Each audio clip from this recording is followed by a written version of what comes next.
Om Sri Ganeshaya Namaha, Sri Gurubhyo Namaha, Sri Matre. Autobiography of Yogi, Paramahamsa, Yogananda. Chapter 1. My parents and early life.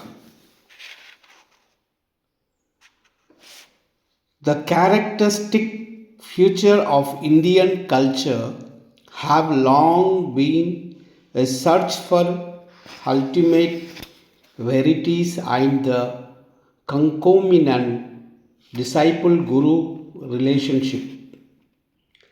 My own path led to a Christ like sage. His beautiful life was chiseled for the ages. He was one of the great masters who are India's truest wealth, emerging in every generation. They have bulwarked their land against the fate of ancient Egypt and Babylonia. I find my earliest memories covering the anachronistic futures of a previous incarnation. Clear recollections came to me of a distant life in which I had been a yogi amid the Himalayan snows. These glimpses of the past, by some dimensionless link, also afforded me a glimpse of the future. I still remember the helpless humiliations of infancy. I was resentfully conscious of being unable to walk and to express myself freely. Prayerful surges arose within me as I realized my bodily impotence. My strong emotional life was mentally expressed in words of many languages. Amid the inward confusion of tongues, I gradually became accustomed to hearing a Bengali syllables of my people. The bugling scope of an infant's mind, adultly considered to be limited to toys and toes. Psychologically, ferment and my unrespective body brought me to many abstained crying spells. I recall the general family bewilderment at my distress. Happier memories too crowd in me. My mother's caresses and my first attempt at lisping phrase and toddling step, these early trims, usually forgotten quickly, are yet a natural basis of self confidence. My far reaching memories are not unique. Many yogis are known to have retained their self consciousness without interruption by the dramatic transition to and from life and death. If a man solely a body, its loss indeed ends his identity. But if prophets down the millenniums spake with truth, man is essentially a soul, incorporeal and omnipresent. Although odd, clear memories of infancy are not extremely rare, during travels in numerous lands, I have heard very early recollections from the lips of various men and women.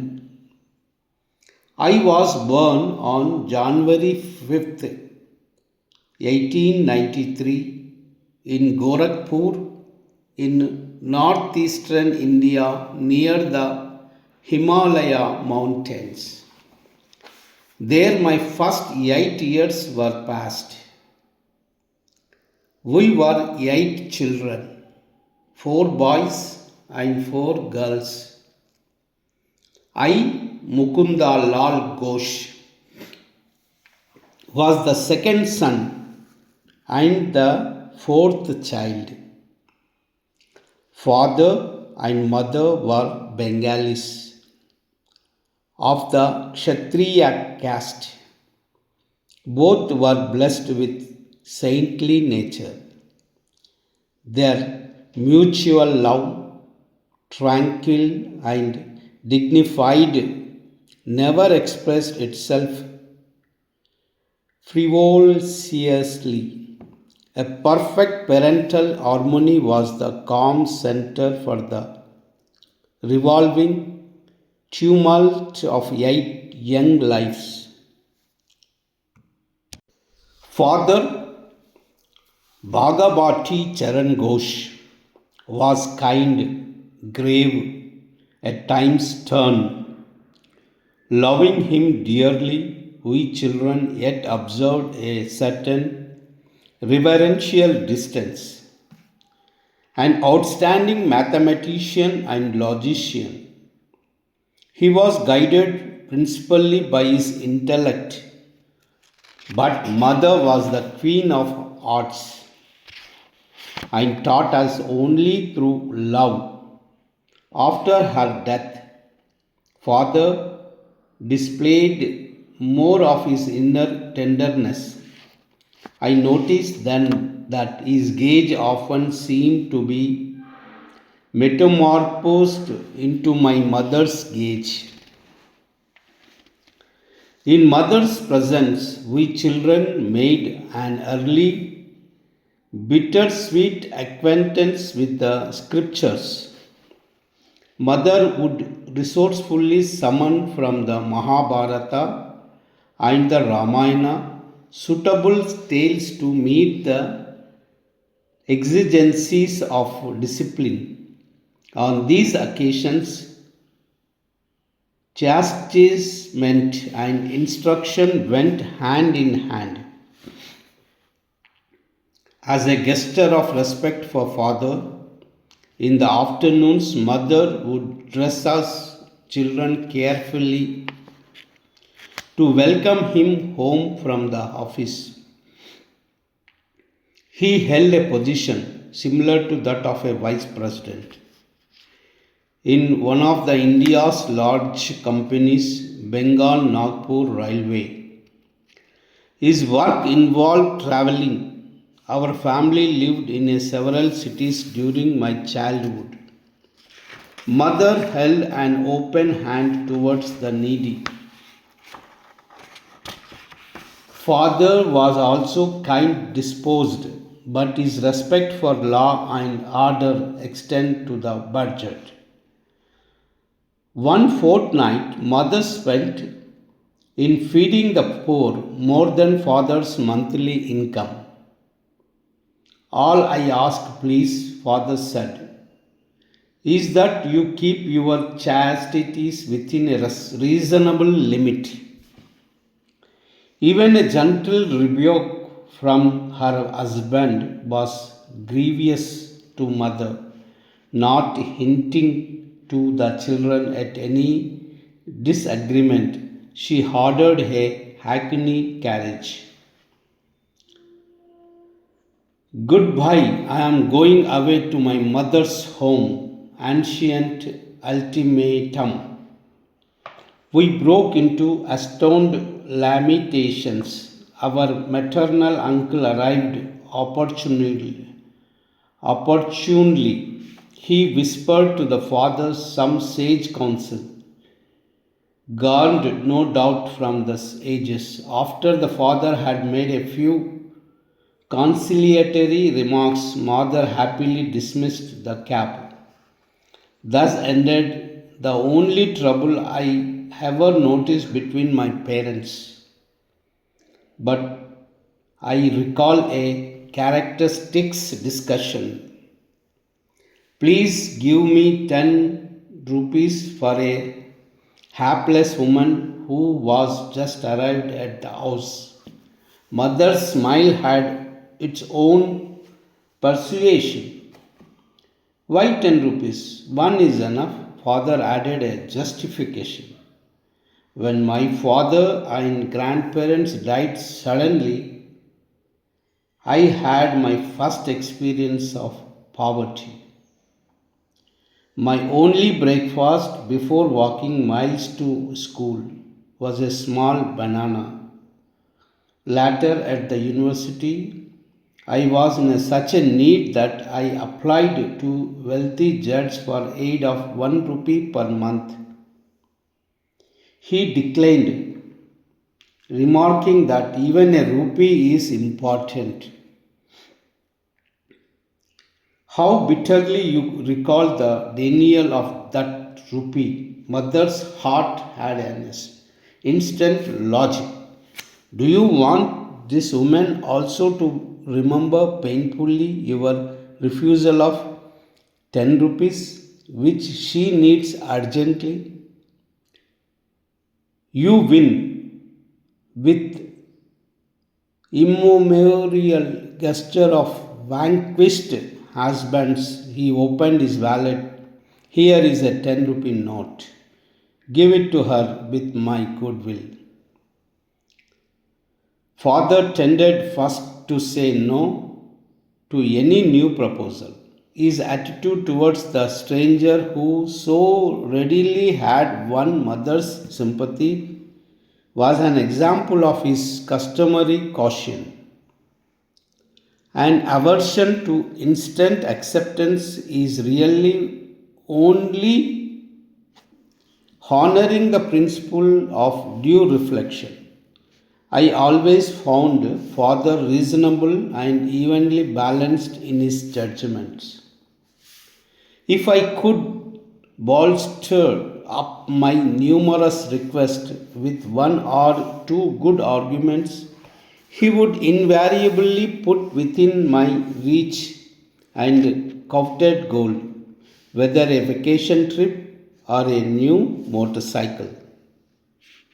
Father was a strict disciplinarian to his children in their early years, but his attitude towards himself was truly Spartan. He never visited the theatre, for instance, but sought his recreation in various spiritual practices and in reading the Bhagavad Gita. Shunning all luxuries, he would cling to one old pair of shoes until they were useless. His sons bought automobiles for they came into popular use, but father was content with the trolley car for his daily ride to the office. Father was not interested in the accumulation of money for the sake of power. On one occasion, after he had organized the Calcutta Urban Bank, he refused to benefit himself by holding any of its shares. He had simply wished to perform a civic duty in his spare time. Several years after father had retired on a pension, an account from England came to India to examine the books of Bengal Nagpur Railway. The amazed investigator discovered that father had never applied for overdue bonuses. He did the work for 3 men.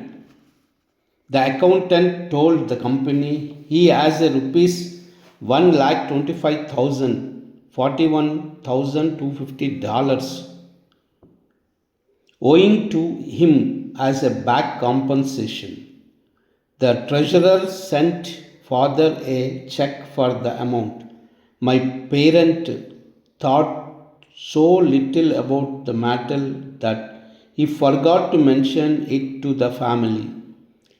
Much later, he was questioned by my youngest brother Vishnu, who had noticed the large deposit on a bank statement.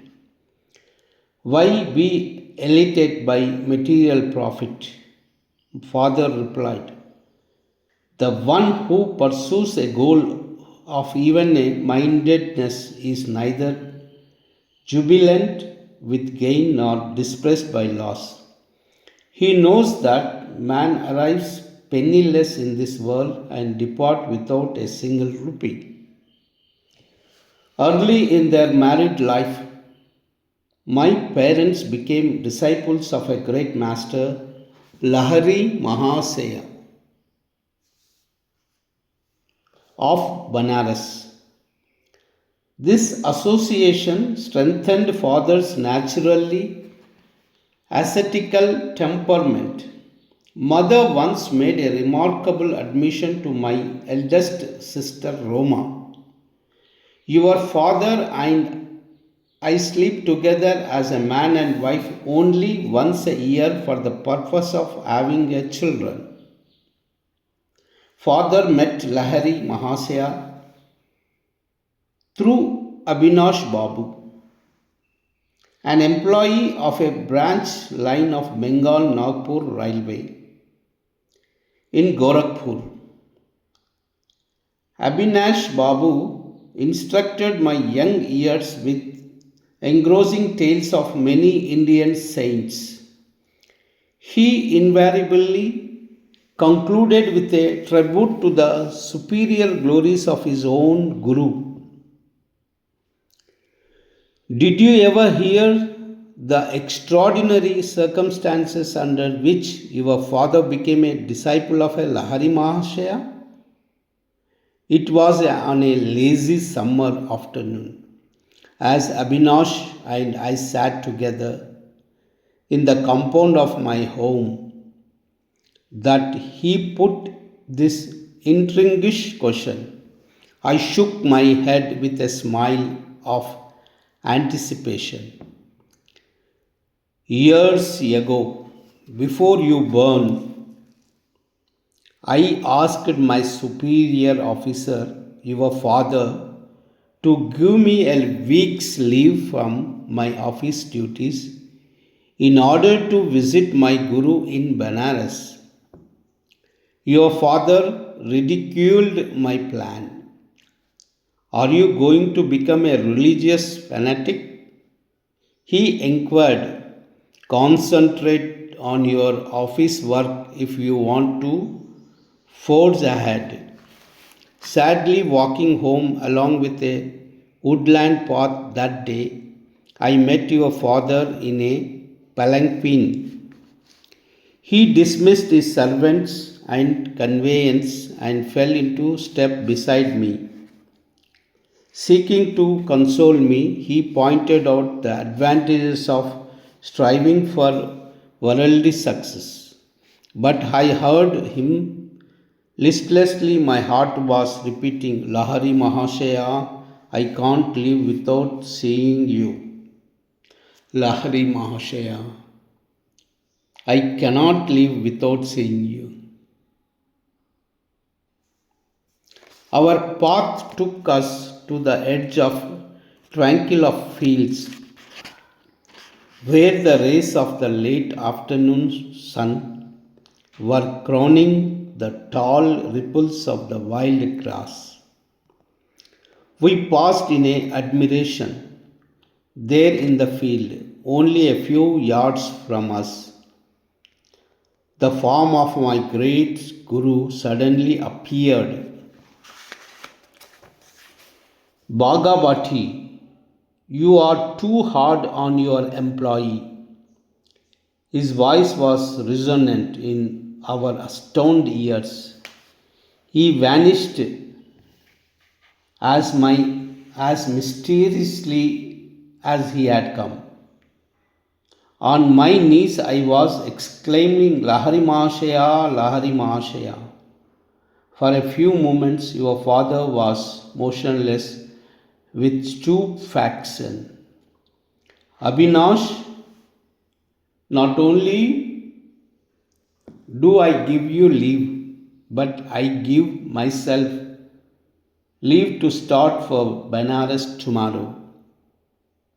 I must know this great Lahari Mahashaya, who is able to materialize himself at will in order to intercede for you. I will take my wife and ask this master to initiate us in his spiritual path. Will you guide us to him? Of course, joy filled me at miraculous answer to my prayer and the quick favorable turn of events. The next evening, your parents and I entered for a Benares. Reaching there on the following day, we took a horse cart to for some distance, then had to walk through the narrow lanes to my guru's secluded home. Entering his little parlour, we bowed before the master. Enlocked in his habitual lotus posture, he blinked his piercing eyes and leveled them on your father. Bhagavati, you are too hard on your employee. His words were same as those he had used 2 days before in the grassy field.